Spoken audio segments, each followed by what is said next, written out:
कहीं ना कहीं आज सौभाग्य है कि मोदी जी का परिवार के सदस्य बन रहे हैं। इसके लिए मैं आपका सबका बहुत बहुत स्वागत करता हूं। हमारे लिए इससे बड़े सौभाग्य की बात नहीं है। मोदी जी एक ही बात कहते हैं, सबका साथ, सबका विकास, सबका विश्वास, सबका प्रयास। आप सबका प्रयास होगा।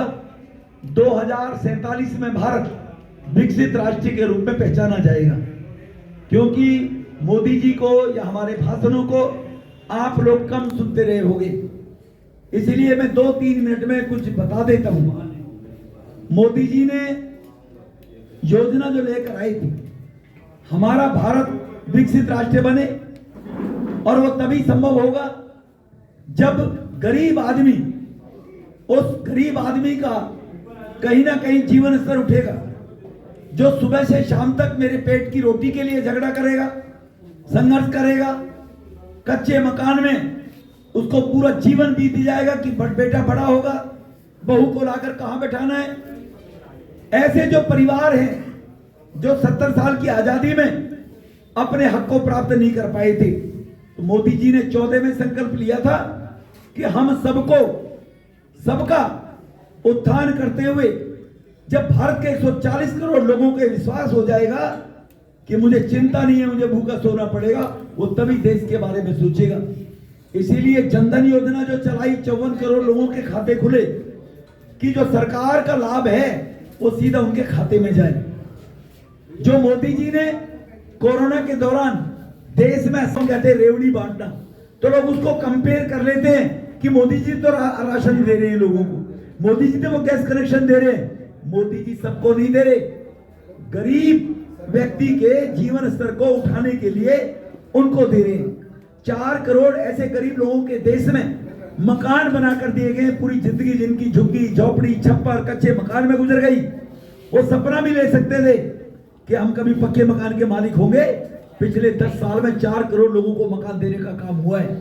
हमारे तुम्हारे पड़ोस में गोविंदपुरी में 3024 फ्लैट गरीबों को दिए गए, जो झुग्गियों में नार के जीवन बिचारे जी रहे थे।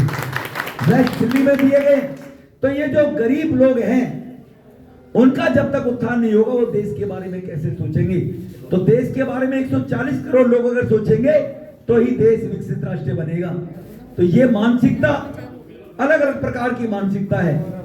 मोदी जी ने कभी नहीं कहा कि मैं 2 कमरे के मकान में रहूंगा, मैं तुम्हारे लिए दे दूंगा, मैं सरकारी गाड़ी नहीं लूंगा, मैं तुम्हारे लिए दे दूंगा, मेरे 2 बच्चों की कसम, मेरे परिवार की कसम, मेरे देश की कसम, मैं भ्रष्टाचारियों के साथ नहीं जाऊंगा। क्राइम करने वाला क्रिमिनल भी जब क्राइम करता है और जेल में रहने के बाद वो जिंदगी को अपनी सुधारने की संकल्प के साथ सजा भुगतता है, तो अदालत भी, देश का कानून भी कभी कभी उसकी सजा को 2-4 साल पहले उसको बरी कर देता है कि ये सुधर गया है, ये समाज में अच्छा काम करेगा, क्राइम नहीं करेगा। हर किसी को सुधरने का मौका दिया जाए, ये हमारी पद्धति है, हमारी संस्कृति है। लेकिन इस सब संस्कृति को आगे चलाने के लिए हर परिवार में घर से नल से जल आ जाए।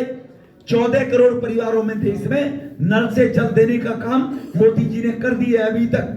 यूपी में, बिहार में, छत्तीसगढ़ में, उड़ीसा में, राजस्थान में, हरियाणा में हर घर में नल से जल पीने का पानी मिले। दिल्ली इसलिए वंचित रह गई कि 10 साल से दिल्ली में राज्य सरकार नहीं है जो इस काम को नहीं कर रही है। गरीब परिवार को अपने किसी गरीब परिजन के बीमारी में बहनों भाइयों के जेवर गिरवी ना रखने पड़े, जमीन का टुकड़ा ना गिरवी रखना पड़े इलाज के लिए, इसके लिए आयुष्मान भारत योजना चलाई कि गरीब परिवार का 5 लाख रुपए तक का इलाज भारत सरकार वहन करेगी। केवल वो दिल्ली में लागू नहीं है, बाकी पूरे देश में लागू कर दी, क्योंकि केजरीवाल साहब ने दिल्ली में लागू नहीं की। केजरीवाल जी ने कहा कि मैं 240 करोड़ जो 2.5 करोड़ जो दिल्ली के लोग हैं, 3.5 साल से बहन आप क्या करती रही, क्या आपने किया है? सीवर पानी लोगों को पीने का मिलता नहीं। जहां उनका कार्यालय गिरिनगर में चलता है, वहां गंदा पानी आता है गिरिनगर के अंदर, आप जाकर देखिए। तो इन सब चीजों से निजात दिलाने के लिए दिल्ली विकसित राष्ट्रीय राजधानी बने, इसके लिए आप लोग अपना जीवन का समर्पण मोदी जी के नेतृत्व में दे रहे हैं। मैं आपका आभार व्यक्त करता हूं और आपको विश्वास दिला रहा हूं कि एक मेरी बहन, एक मेरा भाई जो भी आया है कि रात को 12 बजे भी आप रमेश बिदुड़ी का टेलीफोन नंबर 1996 में लिया गया था, आज तक वही नंबर है। खुद मैं पिकअप करता हूं, फोन को खुद उठाता हूं।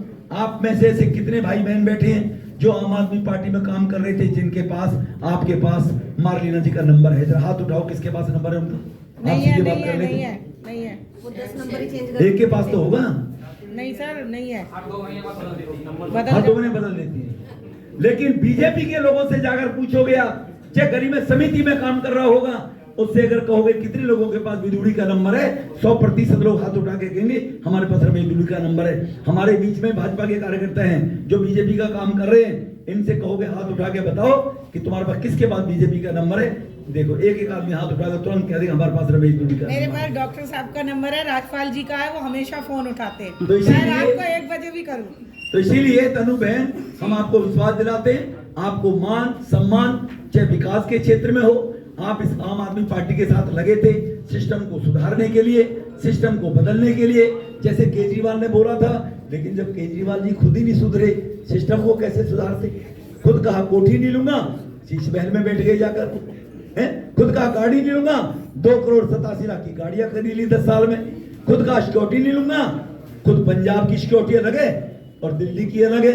रमेश बिदुड़ी जैसे बगैर सिक्योरिटी के गली मोहल्ले में प्रचार कर रहे हैं। केजरीवाल साहब, आप तो राजा 10 साल वहां रह चुके हैं, एक दिन बगैर सिक्योरिटी के प्राइवेट गाड़ी में जाकर एक गली में प्रचार करके दिखा दे केजरीवाल, क्योंकि उनको मालूम है उन्हें ठगा है दिल्ली में 10 साल लोगों को, लोग वहीं गिरबान पकड़ लेंगे। तो इसीलिए बेझिझक होकर, निडर होकर कौन आदमी घूम सकता है? जो ईमानदार आदमी होगा, सच्चा आदमी होगा, फरेबी आदमी नहीं होगा, उसको मालूम है मेरा कौन बिगाड़ है।